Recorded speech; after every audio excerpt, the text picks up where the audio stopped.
যে কোর্সটি চালু করেছি সেই কোর্সের আজকে আমরা যে কাজটি দেখাবো সেটা হচ্ছে কিভাবে ফিলেট এবং সেম্পারের কাজ করা হয়। তাহলে আমরা দেখি যে কাজটা আমরা করি সেটা একটু দেখাচ্ছি আপনাদেরকে। এই কাজটি আমরা আজকে করবো। এখানে হচ্ছে দেখেন এই যে কার্ভটুকু হলো, জাস্ট এই সেকশনটুকু, এটা হচ্ছে ফিলেট। ভিতরে যে কাজটি আমরা করলাম সেটা হচ্ছে সেম্পার। তাহলে আমরা কিভাবে এটি করতে পারি, এবং এটি খুবই গুরুত্বপূর্ণ। কারণ হচ্ছে যখন মেকানিক্যাল ডিজাইন করা হয় তখন এই কাজগুলি খুব বেশি আসে, যে কোনো সেকশনের ক্ষেত্রে ফিলেট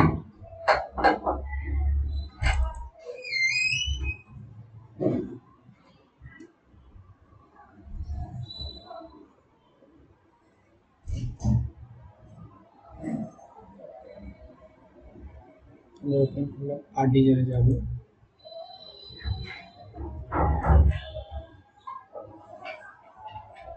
আমরা স্কেচে যাবো, ফন্ট টাইম করবো, এখান থেকে আমরা সেন্টার নিয়ে নেব, সেক্ষেত্রে এটা আমরা দিয়ে দেবো।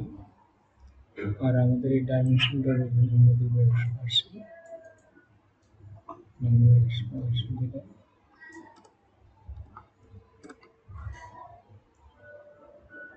আর এটা দেবো আমরা 100। এখন আমরা এখান থেকে এটা আমরা 200 দিতে পারি, আমরা 200 আমরা সেটাকে অ্যাপ্লাই দিলাম, দিয়ে আমরা এখানে স্কেচ। এখন আমরা জাস্ট আমরা স্কেচে থাকি, তাহলে এখান থেকে ফিলে জাস্ট আমরা এটা ক্লিক করবো, এই পাশে ক্লিক করে এই যে কার্ভ করবো। এখন এই ডিস্টেন্সটা আমরা চেঞ্জ করে দেবো, আমরা এখানে 15 চাই, 15 দিয়ে দেবো, 15 এগুলো বেড়ে গেল, 20 চাই সেক্ষেত্রে 20, 20 দিয়ে এন্টার দেবো। তাহলে আমরা করবো হচ্ছে 10, এটা আমাদের এখানে 100 আছে, এখানে আমরা 15 দিব, 10 দিয়ে দেবো 10। তাহলে একইভাবে এটা যদি দিই আবার এখানে এই যে 10, এখানে ক্লিক করে এখানে 10, এখান থেকে 10, এখান থেকে 10, কম সবগুলো অ্যাপ্লাই, এটা আমরা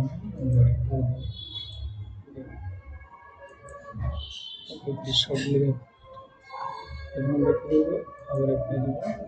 এবার ফিচারে গিয়ে বক্স এক্সট্রুড করবো, আমরা করবো কত 50, আমরা করবো ভিতর দিয়ে এই ডিস্টেন্সটা দিয়ে দেবো 50, আমাদের এটা হয়ে গেল। এইখানে আমরা ক্লিকটা করলাম, এখন আমরা এখানে স্যাম্পল করবো, জাস্ট এই যে স্কেচ নেব, এখানে একটা আবার এখান থেকে সেন্টার রেক্টেঙ্গেল নেব, এই যে সেন্টার রেক্টেঙ্গেল নিলাম, তারপরে আমরা এখানে ডাইমেনশন দেব, এটাকে আমরা দেব হচ্ছে সাপোজ 180, এখানে 200 ছিল, 180 নাম্বার কমে দিয়ে এটাকে আমরা দিয়ে হচ্ছে 160, আর এইটাকে আমরা দিব হচ্ছে 70। এখন আমরা স্যাম্পল করব কীভাবে, জাস্ট এখানে যাবো, যাবো স্যাম্পল, এটা ক্লিক করবো, যেটাতে করবো এই স্যাম্পল। ডিস্টেন্স চেঞ্জ করতে চাইলে এখানে ডাবল ক্লিক করে এখানে আমরা 15 লিখে দেবেন, এই যে 15 লিখবেন, আমি 10 লিখি, এখানে আবার ডাবল ক্লিক করে এখানে আমরা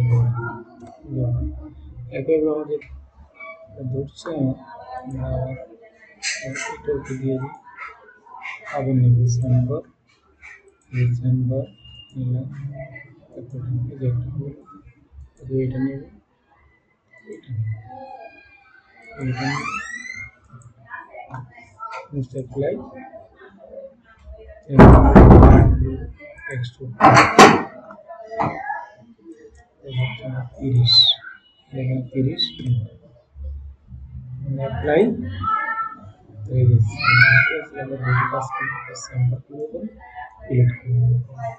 এখন যদি আমরা আবার এই সার্কেল কোড দিতে চাই, স্কেচ সেন্টার সার্কেল, এই যে ফিলটা ধরে এখানে এই যে সেন্টার আমরা সার্কেল, আবার এখানে ধরে এখানে ধরে এখানে আরেকটা সার্কেল, তারপরে এখান ধরে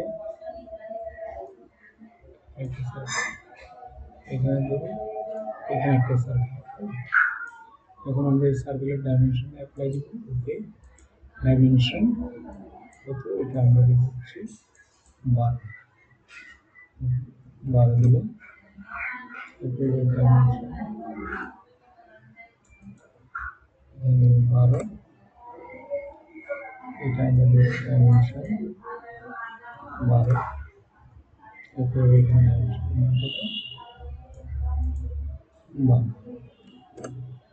এখন আমরা ওকে দিব।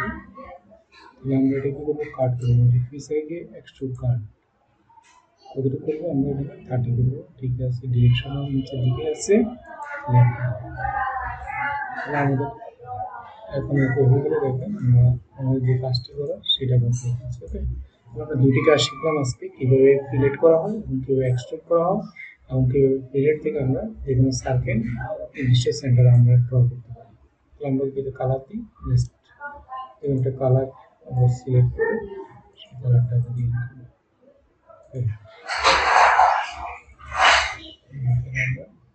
আমরা কালার এখন দিতে পারি, যে কোনো কালার আমরা কালার হয়ে গেল। আমরা কালার যে কোনো কালার করতে পারি, দেখুন এরকম কালার করা যাবে। তাহলে সকলকে ধন্যবাদ, আমাদের ভিডিও দেখবেন এবং কাজ শিখবেন। যারা ডিপ্লোমা ইঞ্জিনিয়ারিং পড়াশোনা করছেন, বিশেষ করে পাওয়ার, মেকানিক্যাল এবং রিফ্রিজারেটর এয়ার কন্ডিশনিং, তাদের যে সলে ক্যাড ক্যাম যে সাবজেক্টটি আছে সেই সাবজেক্টটি খুবই কাজে লাগবে এবং ভবিষ্যতে যখন আপনারা কোনো ফ্যাক্টরিতে ডিজাইনের কাজ করবেন, মেকানিক্যাল ডিজাইন, সেক্ষেত্রে এটি খুবই কাজ দেবে। তো ধন্যবাদ সকলকে, আবার।